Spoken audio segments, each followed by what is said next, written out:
அனைவருக்கும் வணக்கம். TNPSC TNPSC சார்ந்த போட்டித் தேர்வு கணக்குகள் பார்த்துட்ருக்கோம். நம்ம அடடா கணிதம் சேனலில். அந்த வரிசையில் டிஎன்பிசியில் குரூப் 4 எக்ஸாமில் 2000ஆவது வருஷத்தில் கேட்ட ஒரு முக்கியமான கேள்வி. ஒரு மாணவன் தேர்ச்சி பெற 40% மதிப்பெண்கள் பெற வேண்டும். அவன் பாஸ் ஆகணும்னா எத்தனை சதவீத மதிப்பெண்கள் பெற வேண்டும்? 40% மதிப்பெண்கள் பெற வேண்டும். அவன் 178 மதிப்பெண்கள் பெற்று 22 மதிப்பெண் குறைவினால் தேர்வில் தோல்வியுற்றால் அவன் எழுதிய தேர்வின் மொத்த மதிப்பெண்கள் எத்தனை? அவன் எவ்வளோ தேர்ச்சி பெறதுக்கு 40% மதிப்பெண் தேவை. ஆனால் அவன் தேர்ச்சி பெறலை, என்ன செஞ்சுட்டான்? தோல்வி அடைஞ்சிட்டான். ஆனால் அவன் எவ்வளோ பெற்றிருக்கான் மதிப்பெண்? 178 பெற்றிருக்கான்.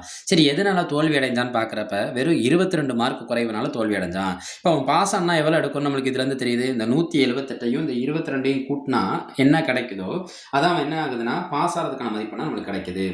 அந்த பாஸ் ஆன மதிப்பெண்லேருந்து நம்ம என்ன செஞ்சுக்கலாம்னா மொத்த மதிப்பெண்களை அந்த தேர்வின் அவன் எழுதிய தேர்வோட என்ன மதிப்பெண்ணை கண்டுபிடிச்சிடலாம், நம்ம மொத்த மதிப்பெண்ணை கண்டுபிடிச்சிடலாம்.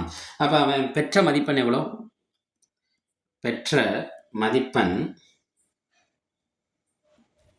மதிப்பெண் எவ்வளோனா 178. அவனுக்கு எவ்வளோ குறைவாக இருக்குது? 22. தோல்விக்கான மதிப்பெண் எவ்வளோ குறைவாக இருக்குன்னா குறைவடைந்தது.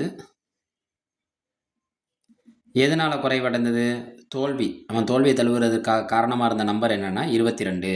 அப்போ இந்த ரெண்டையும் அவன் கூட்டினோம்னா அவன் பாஸ் ஆன மதிப்பெண்ணை கண்டுபிடிச்சலாமா? 0 மறுபடியும் என்ன கிடைக்கும்? 2. அப்போ அவன் தேர்ச்சி பெறுவதற்கு தேவையான மதிப்பெண் எவ்வளோ? தேர்ச்சி பெற எவ்வளோ மதிப்பெண் பெற வேண்டும்?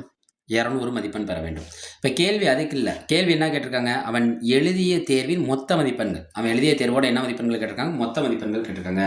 அந்த மொத்த மதிப்பெண் நம்மளுக்கு தெரியாது. அந்த மொத்த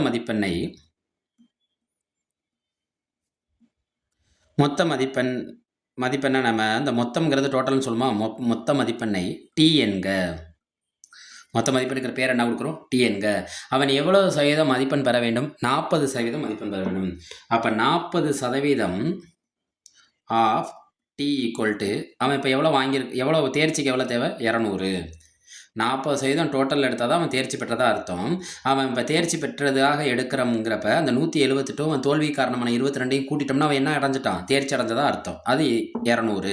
நம்மளுக்கு என்ன தேவைன்னா டீயோட மதிப்பெண் தானே தேவை, அதாவது டோட்டல் தேவை. அந்த 40% நான் அப்படி எழுதலாமா? 40/100. ஆஃபுங்கிறது என்றைக்குமே பெருக்கல்ல வரும். இப்போ இதுலேருந்து நம்மளுக்கு டோட்டல் தெரிஞ்சிடலாமா? பெருக்கல் அங்கிட்டு போனால் என்ன ஆகும்னா வகுத்தல் ஆகும். அது பின்னமாக இருந்துச்சுன்னா அங்கிட்டு போகிறப்ப என்ன ஆகும்னா தலைகிலி ஆகும். ஒரு ஜீரோவுக்கு ஒரு ஜீரோ. 1 நாள் 4, எத்தனை நாங்க 20? 5 நாங்க 20. அப்போ டோட்டலுங்கிறப்ப என்ன ஆகுதுன்னா 5 பெருக்கல் 100. அப்போ அவன் தேர்ச்சி பெறுவதற்கான மொத்த மதிப்பெண்கள் எவ்வளோ? அவன் அவன் எழுதிய தேர்வின் மொத்த மதிப்பெண்கள் தானே கேட்டிருக்காங்க. அப்போ 5 100 பெருக்கினா நமக்கு என்ன கிடைக்கும்? 500. அப்போ இதற்கான விடைங்கிறது ஆப்ஷன் பி 500. நன்றி.